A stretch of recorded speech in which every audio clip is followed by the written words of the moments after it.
Okay, I'm just doing the most right now, but for the past couple of days there has been a lot going on Twitter. First of all, we have Azalea Banks reading Iggy Azalea for filth. And let me tell you, I am here for Iggy Azalea being read to filth.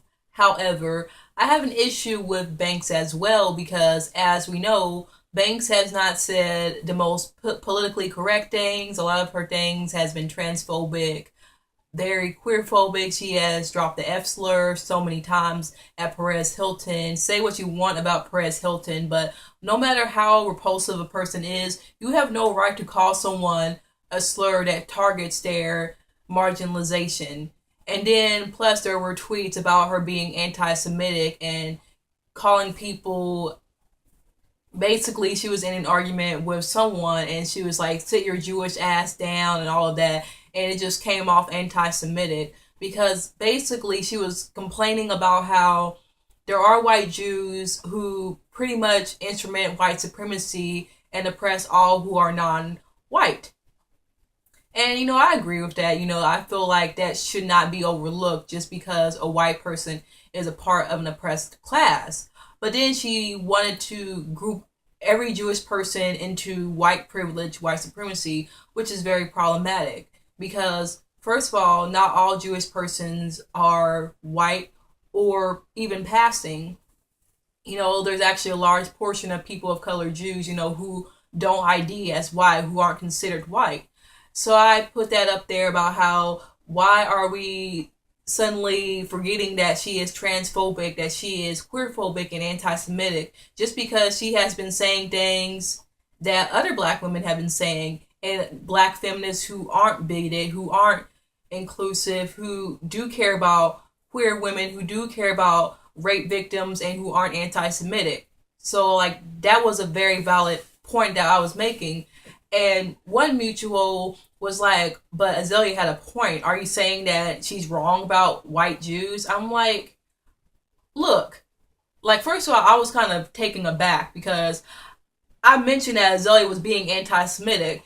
And then this person tried to come at me like I'm somehow okay with the fact that there are anti black Jews in the world and that a lot of them have colorism in their own communities because there are black Jews, there are POC Jews who are brown, and they are also oppressed. Like it's interracial. So how she was making it out to be like I was somehow trying to protect Jews of white identity, and like I'm like sitting there being an Uncle Tom because I'm calling out Azalea Banks for being an anti-Semite, and she's like, oh well, whoever is in control of Hollywood is in control of Hollywood, basically using Nazi logic like all Jews run the world and the Jews are going to take over. Like that is probably the oldest anti-Semitic dehumanizing trope that anyone can utilize. And I was like, okay, okay. So like you're anti-Semitic. Basically, you're defending anti-Semiticism. You're being an apologist for neo Nazis and anyone who supports anti-Semiticism. And she's like, call it what you want, but I'm not going to change my opinion. So I ended up unfollowing her because one, I'm not going to argue with someone who wants to defend bigots. Like I hate people that do that. Like I don't care what group it is. I hate when people tell you that something is wrong and then when you correct them about it, they want to come at you like you are somehow the one that's in the wrong and that you have no right to correct them. And I do have anger management sometimes. Like I need to like control my anger. Like I really do need to manage my anger more. So when I have these issues, like it really erupts because I just hate ignorance. And I was ready to go off on her, but I kept my cool because so many times where I'll call out someone's misogyny or anti-blackness or colorism, they want to slap me with this whole "it's my opinion" thing, and then let's agree to disagree. Like I was about to go off on her. I nearly go off on so many people who try to disagree with me and try to be like, well, you're taking it the wrong way. I'm taking it how you like said it. Don't try to gaslight me and try to say, well, that's not what you meant, and then say, well, what about the Jews trying to kill all Gentiles? Well, I don't know about that, so I'm not going to go into that, but I just want to say, by her logic, she brought up the Moors and how we can't be anti black or no, we can't be anti-Semitic, but we can be anti-Black about the history of Black people and those of African descent. And she brought up the Moors, but people can argue that the Moors enslaved European people of European descent, like white people. And I'm not trying to justify anti-blackness, and I'm not on that, well, black people had white slaves too. But she was on that logic, like, oh, apparently anti-Semitism isn't that bad because, of their own supremacy, or, what people in their other culture do. Like, I'm not even talking about that, because it's like when people bring up something like Arab supremacy in Africa, I understand that. I'm still not going to be Islamophobic. I'm not. So that's what I'm trying to say. You can bring up those issues without using that as an excuse to be a bigot. You can bring up anti-blackness in Asian cultures without being an Orientalist. Like, you don't have to hate Asians. You don't have to be a bigot. You don't have to have these anti-POC sentiments to talk about the issue of anti-blackness. Like, she is already showing me that, it's impossible to talk about issues within other POC communities or other oppressed communities without being a bigot. And then when black people are all surprised when, oh, I'm not going to use ableist sentiments, or I'm not going to sit there and call out a racist white person by using something like misogyny or ableism or homophobia or anti-Semitism or anything like that to attack them or to mock child abuse. Because what good would that do? You're throwing other people under the bus just to get at a racist. Like, really? Like, why would I do that? And then to say, well, you're just afraid to be anti-Semitic. What? Like, I'm sorry, but if you're a racist, you're going to be a racist. It's not really a self-conscious thing where you're like, oh, well, I don't want to be racist. Like, no. Like, I mean, there's people out there who try so hard to mask it, but people who are decent human beings aren't going to be like, I don't want to be racist. They just know not to do something because they don't want to be shitty human beings. I don't care to be a shitty human being. I don't.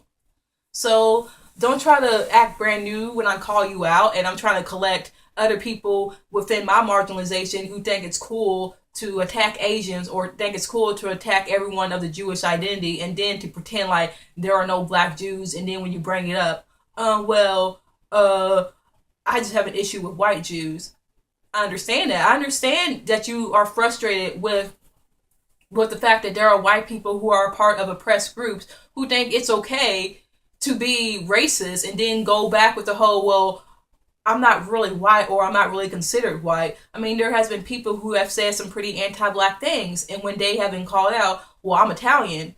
Like, that has nothing to do with the fact that even though that to some people you're not considered white, you still use white passing privilege to discriminate against black people. So we're not even going to talk about that right now. Like, I'm not going to try to argue with people who want to act like someone like Ariana Grande cannot appropriate black music just because she's Italian. She's not black. Even if she was Latina, which she is not, then it's like she's still not a black Latina. Like Jennifer Lopez surely appropriates Afro Latina culture. So, to sit there and say, oh, well, this person is also a woman of color, so she can't appropriate, when there are black women in the same culture as those non-black women of color saying, hey, she's appropriating off of us. That's not her culture, really. It's just the fact that she's taken indigenous black women's ideals or Afro-Latina black women's ideals and trying to act like, this is her thing. Like, this is some non-black white Latina thing, when it is not. So there are black women out there who's going to debunk you.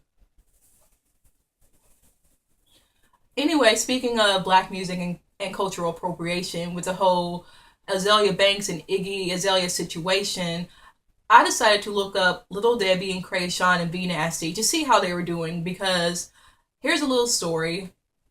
2 years ago, I was on my white girl mob kick because, I'm a hip hop fan, so I was trying to just search for any type of new music out there, like whatever was in, whatever was cool, the underground scene, and I accepted anything. So when I heard of Krayshawn, I was like, whoa, like, who is she? Like, she's whack. But then I was like, okay, Gucci is kind of cool. So then I was kind of ironically listening to her, like, like, she's so crazy. I'm sorry, like like that was an ableist slur, and I'm excuse, but that was how I was thinking. Like she is so basically like I was just basic like she is a mess. Like who is she? And then I was watching her videos. I'm like, okay, like this white girl got swag. Okay, I feel Krayshawn. And then I wasn't really feeling V Nasty because she kept dropping the N word, and after people were telling her, "Yo, V Nasty, you're being problematic," she kept saying, "Well, I'm from, like, I don't know where she's from. Apparently, they are from the Bay or somewhere around Oakland." And she's like, "Well, I grew up with black people, and I can say the N word." But baby girl, you're not black. And now at the time, I didn't understand white privilege and all of that. So I was kind of like, I kind of see where V Nasty was coming from because like she grew up around things like that. So like in her mind, she thought it was okay. But it doesn't matter who you are or where you come from. At the end of the day, you're not black, baby. You're not. So you can't just drop the N word and think that people are going to accept you for that. They will not. Another thing with V Nasty, Krayshawn, and Little Debbie was that people were kind of like I'm not really messing with them like that. I'm not going to listen to them. But I thought they were kind of unique, and at the time I wasn't really looking at it as like cultural appropriation because I felt like Krayshawn, even though she was like in the rap hip hop scene, she kind of had her own little spin to it. Like she was trying to immerse herself in black culture, but at the same time, like she was aware, like she's a white girl and she's not going to really try to be black because she's not black. So I didn't really see Krayshawn as really trying to be black, but really sort of emulating the whole retro 1980s black culture that she obviously thought was cool. But it kind of goes in a whole ideal that white people want to emulate culture that has already been acknowledged 10 years back. Anyway, I was like, you know what? I miss Krayshawn. Like, I miss Krayshawn because at least she was likable. Iggy is not likable. Now, Iggy seemed like a likable person, but really, she's a racist. She has said things about Asian women. She has said things about black women. She has said things about black men. She has said things about transgendered women. Like, she has made a lot of heinous comments, and it was disgusting. So I even liked Iggy. Like, I didn't see an issue with Iggy. I only recently stopped really liking her. I think it was probably maybe this summer where I was like, you know what, Iggy isn't shit. She's not shit. Because why would I support a racist? Like I'm not going to support someone who's going to say things like that. And I don't really remember Krayshawn or anyone of White Girl Mob really saying anything, that was like, whoa, that's, fucked up. Besides the whole N-word thing. And I don't really care about White Girl Mob like that anymore. But at the same time, I'm like, we have a lot of white artists in the hip hop game who don't really try like Iggy, who just do them and don't really try to be black, who aren't trying to go in just like say, oh, that's mine, I did this, and black people should give me credit. But I was watching Little Debbie's interviews, and first of all, I was taken aback because, before then, like Little Debbie was kind of like the quiet, girl that didn't really say anything. She was like the DJ where the DJ doesn't really speak. They just stand there and look good. And I thought, she is so pretty. Like when I first saw her with her short hair, like I thought Little Debbie was so pretty. Her makeup was pretty, and she was quiet and she had nothing to say. So when I was watching that recent interview, it was probably like several months ago, but it was this year where she was like, I don't give a fuck about this black and white thing. I don't really care. Like, I don't really see race, that whole colorblind stick that a lot of white people like to use. So I was like, okay, like white girl, like you own that. And, then she started talking, and then I was kind of like, okay, I kind of see where she's coming from. Like, she's kind of making sense in some parts. Like she was talking about Iggy and how she doesn't like Iggy's voice. She doesn't really feel Iggy. That Iggy just has her looks, and that she feels like her looks is why she's famous, unlike Azalea. And I'm kind of like, okay, this white girl kind of gets it. She doesn't really feel Iggy because she feels like Iggy is being fake. She feels like she is real and that Iggy's fake because she's looking at it like, hey, I grew up around black people. I'm from the Bay. So I'm not trying to be, something that I'm not. That's just how I am because this is just my mentality. I'm not like, I know I'm a white girl, but at the same time, you know, how I act is me, and Iggy's being fake about it. And I was feeling her, and what else did she say about Iggy? Oh, she made a point that, Iggy may have popular songs, but it's not because of Iggy, it's because of featured artists, Rita Ora and Charlie XCX. Like, whenever there's a song playing on the radio or on a commercial or at a basketball game, you only hear the chorus. You don't hear Iggy's part. And I'm like, okay, little Debbie gets it. Like, little Debbie's going in. Like, this white girl is going in on another white girl. And it's funny that this white girl from the hood is coming for a white girl who's not from the hood. So she's able to sort of like see, okay, this is a fake ass white bitch right here, and I don't feel her. And I was kind of like, okay, like I ain't feeling little Debbie like that, but I was just kind of like, okay, like I don't, like, I know little Debbie's problematic as well, but it was just funny that another problematic cultural appropriator was trying to collect another cultural appropriator, and that shows that that you suck when an infamous cultural appropriator is coming for your wig. And then she had something to say about Miley, which made me just howl with laughter. First of all, Little Debbie's whole beef with Miley was that she was basically mad that Miley capitalized off of black culture before White Girl Mob. That Little Debbie was trying to be a cool white girl in the black girl scene before Miley, and Miley copied her. Like, she wasn't even trying to say, yo, Miley copied off of these black women that I'm emulating. She's copying me. And I'm like, whoa, you're getting a big head here. But then after thinking about it, I think Little Debbie has a point. Like, well, come on, this white girl who's not even from the hood like me, she's from this privileged little area. Like, she has class privilege over me.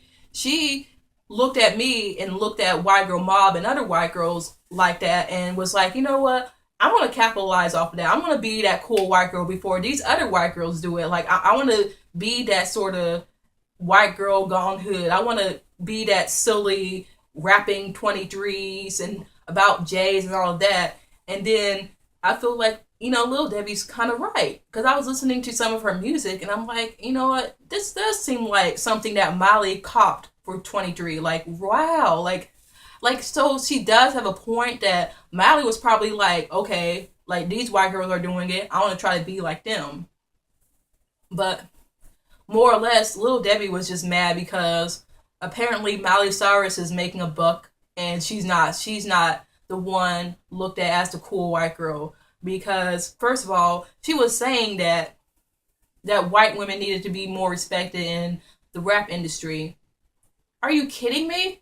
Like, the rap industry barely embraces black female artists. They barely respect Nicki Minaj. Like, so many black men I know will be at a party and they'll say, don't play no Nicki Minaj. Like, Nicki Minaj isn't out here killing the game. Like, she's not up there with Jay-Z or Kanye, or she's not with J. Cole or Lil Wayne just because she's a woman, she's a black woman, and, like, she's slaying all these men. Like, that pisses me off. And one thing I have to say about Nicki is that Nicki, I feel, needs to be more welcoming to female artists. I feel like she's not as problematic as I thought she was before. I do like Nicki, but I feel like, I mean, in her interviews, I think she comes off as embracing, and I know with her music, she sort of has to entertain people and sort of emulate the whole male persona. But I do feel like that kind of falls under femphobia as well, where she's trying to be like, not like those other prissy female rappers. But I do think with Nicki, she tries to be the only female rapper, or she gives off this illusion that she somehow did it all, that she did it first and no other black woman did. And it kind of like gets in a way with the fact that Nicki Minaj is a good role model, and I don't mean role model out of respectability, but she is someone where people can look to for advice when it comes to dealing with misogynoir and anti-blackness. But when she sits there and tries to almost demean other women for not writing their own songs, it's almost like she's using some sort of respectability politics as well as ableism. Like, hey, I can write my own songs. I'm creative with words, and you're not. So that makes me smarter than you.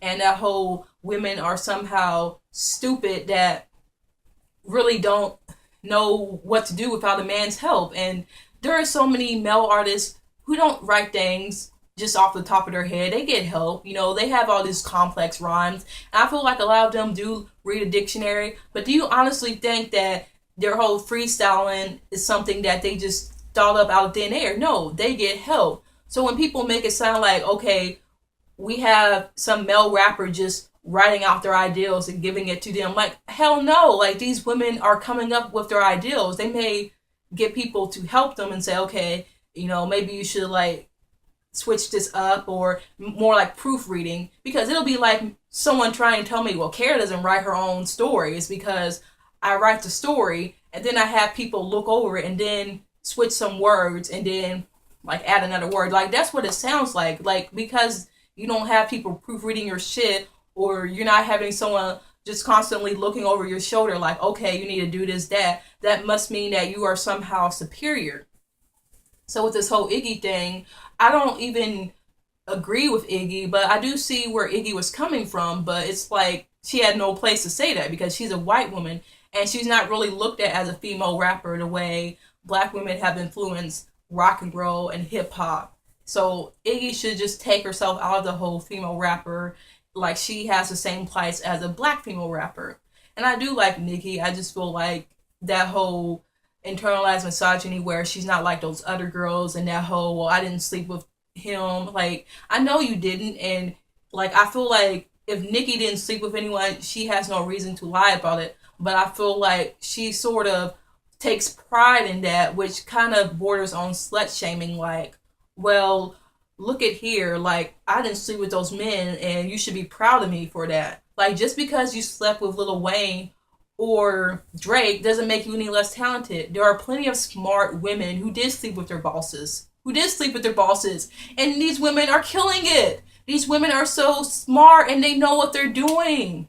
Like, they still up there. And they probably did sleep with their bosses, but they're still there. And they're doing what they are doing. And they are good at what they are doing. Just because they are women, people want to say, oh, they're not as good. But hell, yes, these women are killing it. So I don't really judge people about who they slept with and all of that. As long as you are here, as long as you are, amazing at what you do, I don't care. If you suck at it, I'm going to be like, okay, this person does not deserve to be here. Like, that is not fair that someone who is more talented than them is being pushed to the back because they don't have beauty privilege, or they can't use their beauty to get sex from someone. And I'm not saying get out of slut shaming, but I'm like, there are people who have an easier time getting sex from someone because of the way they look. So there are women who use their beauty privilege to move up the ladder, while there are women who are not as pretty as them, who are like, I'm way better than this person. Like, whoa, that's not fair. This person is horrible. So I kind of see where they're coming from with that. But like I was saying, with cultural appropriation, I don't really like the fact that there are so many white women out here, trying to say that, hey, I just want to be that white girl that wants to get noticed in a black female space. Because Little Debbie was making it like, I want Iggy to hold us down. Like, who is us? Talking about white women? You want Iggy to represent white women when white women are already in our spaces. Like, they get everything. And even the black male gays, they already have the white male gays, but that's not enough. That's why they be trying to get butt lifts and try to imitate our physique, because at the end of the day, what's part of the black male gaze is usually like usually black cis women's appearance. So it's like their ass and, maybe their lips and even their nose and like how their eyes looks and their cheekbones and stuff like that. And white women try to imitate that and try to like get that sort of protection that cis hetero black men could give to black women if it wasn't for misogyny. You already got that protection from white men, but then cis hetero black women or any type of black woman don't really get that if they choose to pursue a black man.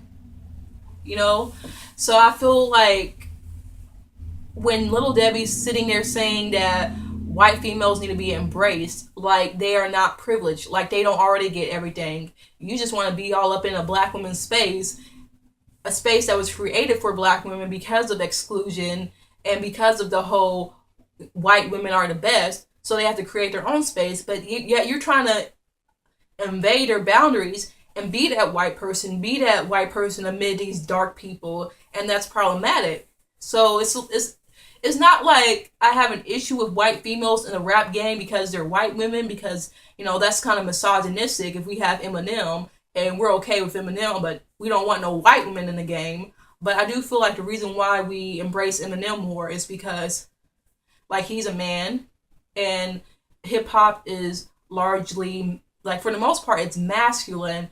So black men can, in a way, relate to white men because they are male, and then black men can relate to black women because they are black women. So with white women, it's like they are completely out of the loop. Like, okay, you're not a white man, like you're not a man, and then you're not black. So like, where do you really fit in?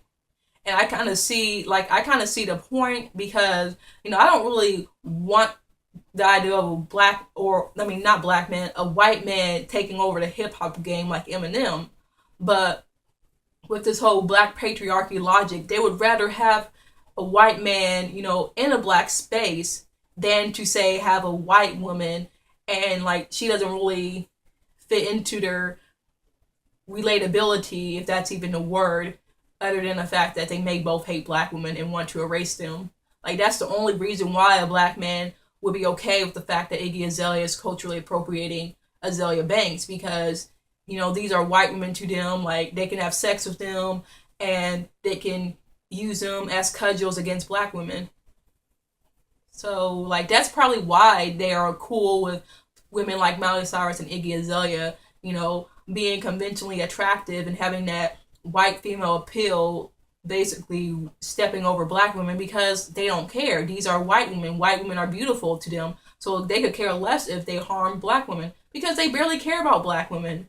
And that's why. But when it comes to the whole logic of masculinity and hip hop, they're going to be cool with Eminem, but then they're going to be like, yeah, white girl in the game, she really doesn't fit.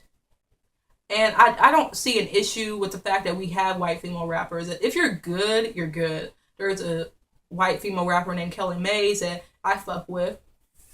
Brooke Candy, if she wasn't such a cultural appropriator, I would respect her more if she didn't try to say, oh, look at these cornrows and look at my natural hair, like I'm an Afro queen. Then I would have more respect for Brooke Candy, because she's actually talented. Like, I don't think she's a terrible rapper, but there are plenty of female rappers who are just as good. Because I feel like with Little Debbie actually has a cute little gimmick, like that whole cute little girly girl type of thing.